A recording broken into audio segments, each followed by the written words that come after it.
আসসালামু আলাইকুম, সবাই কেমন আছেন?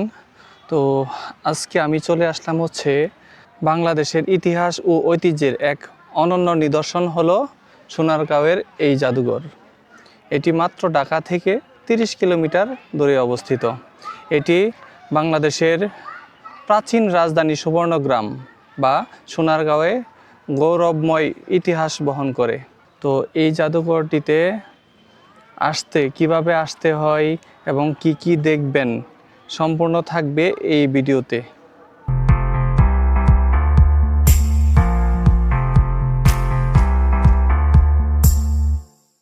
আসসালামু আলাইকুম, আশা করি সবাই ভালো আছেন। তো আজকে আমি এখন যাব হচ্ছে বাংলাদেশের প্রাচীন ইতিহাস এবং স্থাপত্যর নগরী নারায়ণগঞ্জের সোনারগাঁও উপজেলাতে। আমার বাড়ির রাস্তাতে দাঁড়িয়ে আসছি। তো এখান থেকে ওইখান পর্যন্ত যাওয়া আসা সম্পূর্ণ খরচটুকু আমি দেওয়ার চেষ্টা করব ইনশাল্লাহ। তো আপনারা সবাই ভিডিওটি সম্পূর্ণ দেখবেন ইনশাল্লাহ। সবটুকু ইনফরমেশন এই এক ভিডিওতে দেওয়ার চেষ্টা করব। তো আমি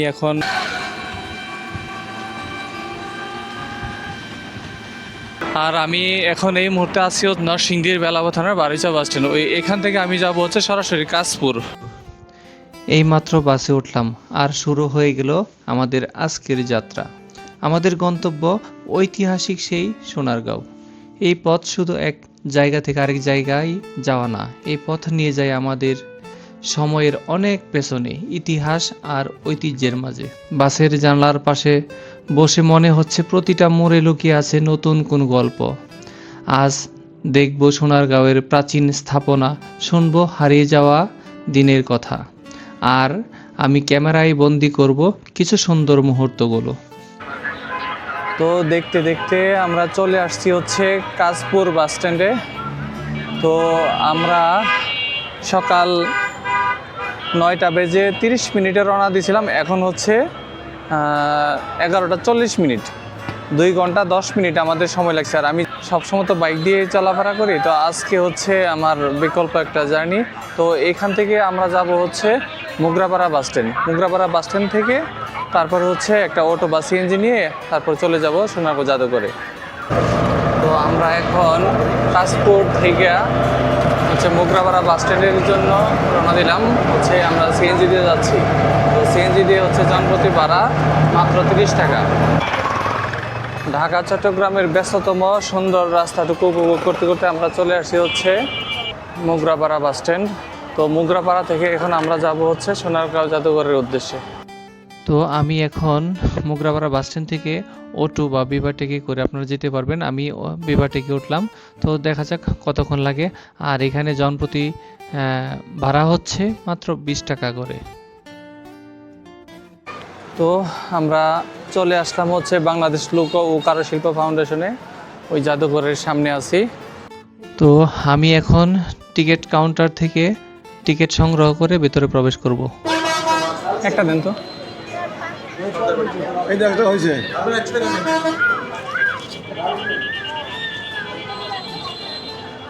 তো এখানে প্রবেশের জন্য আমার 2টা টিকিট নিতে হচ্ছে। একটা হচ্ছে মেইন গেটে প্রবেশের ফি হচ্ছে 50 টাকা, আর হচ্ছে সর্দারবাড়ি প্রবেশের ফি হচ্ছে 100 টাকা, টোটাল 150 টাকা। তো আমি এখন ভিতরে প্রবেশ করলাম।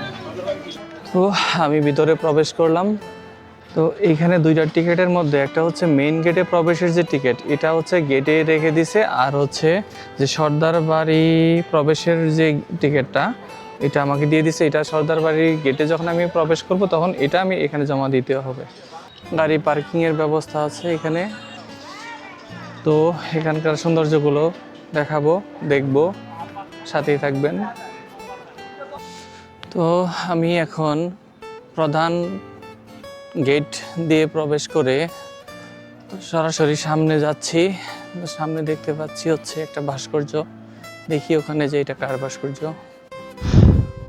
দুপাশের অপূর্ব সৌন্দর্য দেখতে দেখতে সামনে এগিয়ে যাচ্ছি। চারপাশের পরিবেশটা একেবারেই আলাদা, শান্ত, স্নিগ্ধ আর ইতিহাসে ভরা। সোনারগাঁওয়ের ইতিহাস যেন ধীরে ধীরে আমাদের সামনে খুলে যাচ্ছে। তো মেন গেট থেকে প্রবেশ করে সরাসরি সোজা আসলেই প্রথমেই যে সামনে পড়ে এটা হচ্ছে শিল্পাচার্য জয়নুল আবেদিনের ভাস্কর্য। ওনার জন্ম হচ্ছে 1914 সালের 29শে ডিসেম্বর এবং মৃত্যু হচ্ছে 1976 সালের 28শে মে। তো এইখানে জয়নাল আবেদিন স্যারের ভাস্কর্যের পাশেই রয়েছে হচ্ছে বাংলাদেশের গ্রামীণ জীবন ও সংস্কৃতির এক দারুণ নিদর্শন।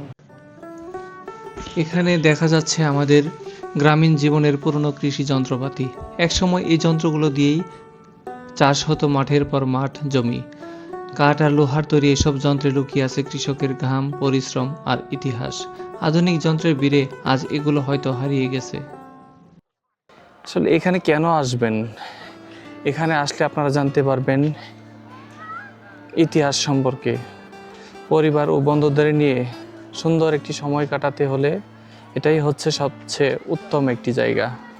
আর হচ্ছে বাংলাদেশের ঐতিহ্যগুলো খুব কাছে থেকে দেখার জন্য সবচেয়ে সুন্দর একটা জায়গা। তো আমরা এখন ভিতরে প্রবেশ করব। তো ভিতরে প্রবেশ করতেই প্রথমেই আমাদের চোখে যেটা পড়লো এটা হচ্ছে জয়নুল আবেদিন স্যারের ব্যবহৃত কিছু পোশাক। এই জাদুঘরটি 3টি ফ্লোরে সাজানো, আর প্রতিটি ফ্লোরেই লুকিয়ে আছে বাংলার ইতিহাস ও সংস্কৃতির আলাদা আলাদা গল্প। প্রথম ফ্লোরে প্রবেশ করলেই চোখে পড়বে গ্রামীণ বাংলার দৈনন্দিন জীবনের নানা নিদর্শন। এখানে আছে পুরনো কৃষি যন্ত্রপাতি, তাঁত শিল্প, মাটির ও বাঁশের তৈরি জিনিসপত্র। একসময় গ্রামের মানুষের জীবনযাত্রা কেমন ছিল তা এই ফ্লোরে খুব সুন্দরভাবে তুলে ধরা হয়েছে। দ্বিতীয় ফ্লোরে রয়েছে লোকশিল্প ও কারুশিল্পের সমৃদ্ধ সংগ্রহ। নকশি কাঁথা, লোকজ অলংকার, কাঠের কাগজ, পটচিত্র আর হস্তশিল্পের নানা নিদর্শনে এখানে দেখা যায়। প্রতিটি শিল্পকর্মে ফুটে উঠেছে বাংলার ঐতিহ্য, সৃজনশীলতা আর শিল্পীদের নিখুঁত হাতের কাজ। আর তৃতীয় ফ্লোরে মূলত ঐতিহাসিক ও সাংস্কৃতিক প্রদর্শনী রয়েছে।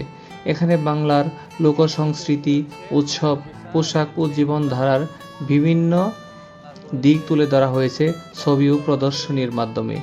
এই ফ্লোরে ঘুরলে বোঝা যায় আমাদের শিকড় কতটা গভীরে প্রথিত।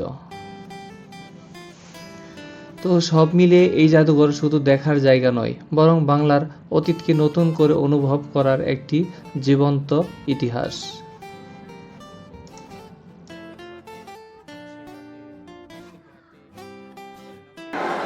তো এই হচ্ছে প্রত্যেকটা ফ্লোরের এক একটা ফ্লোরে এক এক ধরনের আইটেমগুলো রেখে দিছে। তো আমরা সবগুলাই তো দেখাইলাম, তো এখন আমরা সম্পূর্ণ নিচে চলে যাব। তো এখানে হাঁটতে হাঁটতে আরও কিছু সুন্দর জায়গাগুলা আমি আপনাদের দেখাচ্ছি। এখানে দেখতে পাচ্ছি 2টা বাঁশের ব্রিজ, ওইখানে একটা, এইখানে আরেকটা। তো এখন আমরা অনেক মানুষের ভিড়ের মাঝ দিয়েই বাঁশের এই সাঁকো দিয়ে ওই পাশে চলে গেলাম। চারপাশে দর্শনার্থীদের ব্যস্ততা, কারো চোখে কৌতূহল আর কারো হাতে ক্যামেরা। ভিড় পেরিয়ে এগোতে এগোতে মনে হচ্ছিল এই জায়গাটার প্রতি মানুষের আগ্রহ এখনো কতটা গভীর। তো এখানে বাচ্চাদের জন্য আছে অনেক খেলার জায়গা, যেখানে বাচ্চারা আনন্দে সময় কাটাচ্ছে। আর পাশেই সারি সারি ফুচকা আর চটপটির দোকান। ঘুরতে এসে এমন মজার খাবার না খেলে কি চলে? তো ইতিহাস আর আনন্দ দুটো মিলেই এই জায়গাটাকে আরো প্রাণবন্ত করে তুলেছে। তো ভ্রমণের শেষের দিকে এসে বুঝতে পারছি এই জায়গাটার সৌন্দর্য শুধু চোখে দেখার নয়, মনে অনুভব করার। চারপাশের সবুজ, খোলা পরিবেশ আর মানুষের হাসি আনন্দ মিলিয়ে এক অন্যরকম অনুভূতি তৈরি করে। ইতিহাস আর বর্তমান এখানে একসাথে মিশে গেছে খুব স্বাভাবিকভাবে। এমন জায়গায় এলে সময় কিভাবে কেটে যায় বোঝাই যায় না। সোনারগাঁও একবার এলে বারবার ফিরে আসতে মন চায়। এই সেই বড় সর্দার বাড়ি। এখন আমরা আছি সোনারগাঁওয়ের ঐতিহাসিক বড় সর্দার বাড়ির সামনে। এই বাড়িটি একসময় এলাকার প্রভাবশালী সর্দার পরিবারের বসবাসের স্থান ছিল। জমিদারি আমলের সাক্ষী হয়ে আজও এই বাড়িটি মাথা উঁচু করে দাঁড়িয়ে আছে। লাল ইটের দালান, প্রশস্ত বারান্দা আর পুরনো নকশার দেওয়ালগুলো দেখলেই বোঝা যায় একসময় এখানে ছিল আভিজাত্য আর ক্ষমতার ছাপ। বাড়ির প্রতিটি কোণে লুকিয়ে আছে শত বছরের গল্প, সুখ, দুঃখ আর ইতিহাসের স্মৃতি। এই বাড়িটি শুধু একটি স্থাপনা নয়, এটি সেই সময়কার সামাজিক ও সাংস্কৃতিক জীবনের প্রতিচ্ছবি।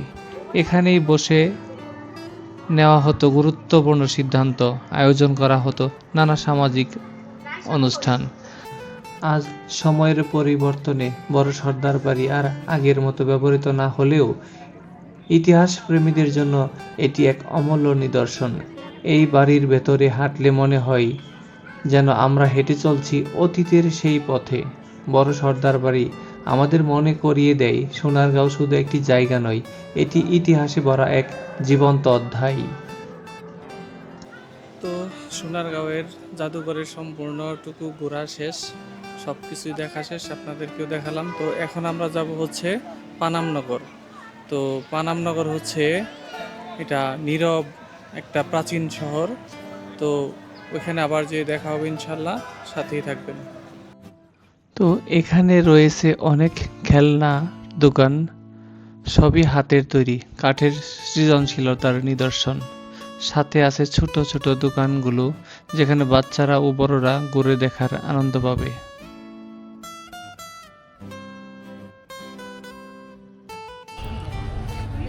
তো এখানে এসে এখানকার যে একতারাটা, এটা না নিলে তো হয় না। তারপরে হচ্ছে বাচ্চাদের অনেক কিছু খেলনার জিনিস আছে, তো বাচ্চার জন্য মোটামুটি সব কিছু নিলাম।